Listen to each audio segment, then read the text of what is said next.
아멘. 주님, 아멘. 우리 하나님, 아멘. 하나님 역사하여 주옵소서. 영광 받으시옵소서. 그 시고 놀라우신 은혜로 채우시고 우리 주님께 영광이 되도록 은혜를 부으시며 하나님 기뻐하시는 길로 행하며 하나님 영화롭게 하는 자리로 나가도록 은혜를 더하여 주옵소서. 할렐루야. 바바바바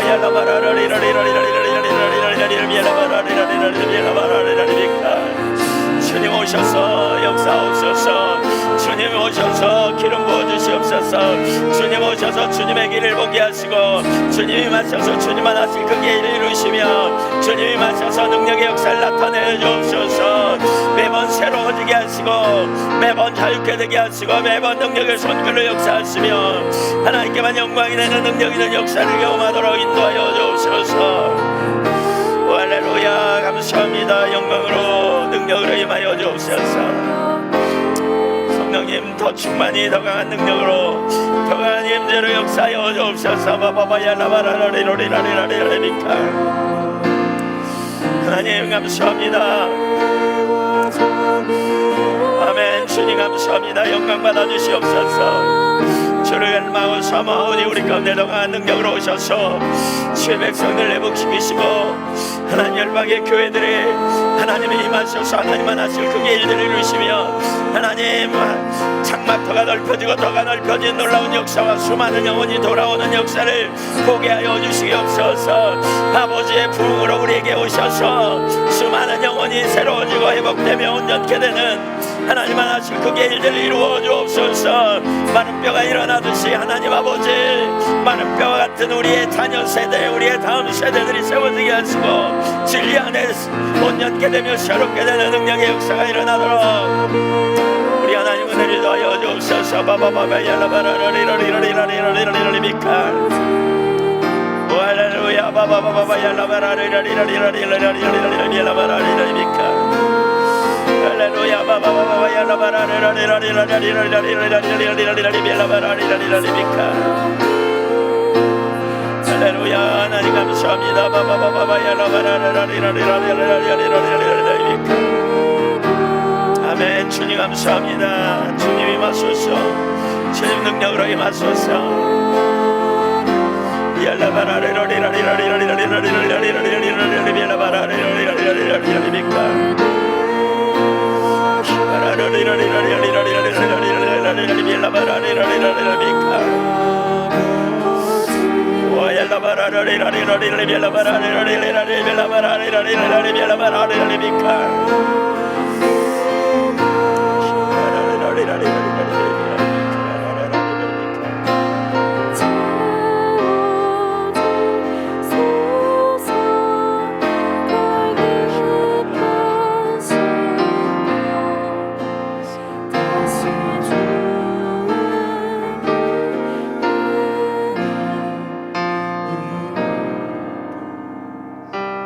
하나님의 약속이 우리의 삶에 이루어지기 위해서 우리에게 필요한 두 가지, 이 약속을 보며 기도하는 두 가지 자세가 필요해요. 하나는 믿음이고요, 하나는 겸손함입니다. 우리는 믿음으로 그 약속하신 말을 이루실 걸 신뢰하고 주 앞에 나가는 이 자세가 너무너무 중요하고요, 또 다른 하나는 겸비함으로 하나님만 하실 크게 일들을 이루어달라고.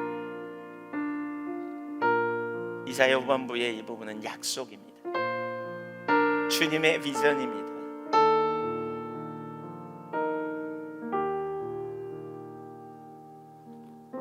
우리 개인의 삶의 회복이 이루어지기 원할 뿐만 아니라 여러분의 가정의 회복이 일어나기를 원하고, 우리의 다음 세대가 불릴듯 일어나는 대거 주께로 돌아오는 능력의 역사가 일어나도록 우리가 구하고, 주님이 긍휼과 큰 긍휼과 영원한 자비로 우리에게 돌보시겠다고 하시는 약속을 신뢰하여 믿음으로 우리가 주님 앞에 구하는 겁니다. 의의를 이루어 주십시오.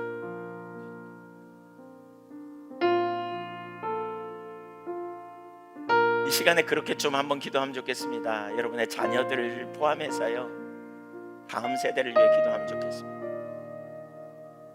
다음 세대들, 주일학교 중고등부 아이들을 위해서, 이 전교원 사나리학교 청년들, 전주 레슬링 선수들, 거기 전주센터에 오는 하나님 예배 가운데 강력한 임재로 만나달라고, 하나님 영광을 나타내달라고, 듣게 해달라고, 회복시켜달라고, 능력으로 오셔서 그러한 일을 이루어달라고, 모든 하나님의 교훈이 들려지는 놀라운 역사가 있게 해달라고 우리가 간절히 사모하며 기도하면 좋겠습니다. 우리 같이 기도하겠습니다. 할렐루야. 우리 아버지 하나님 감사합니다.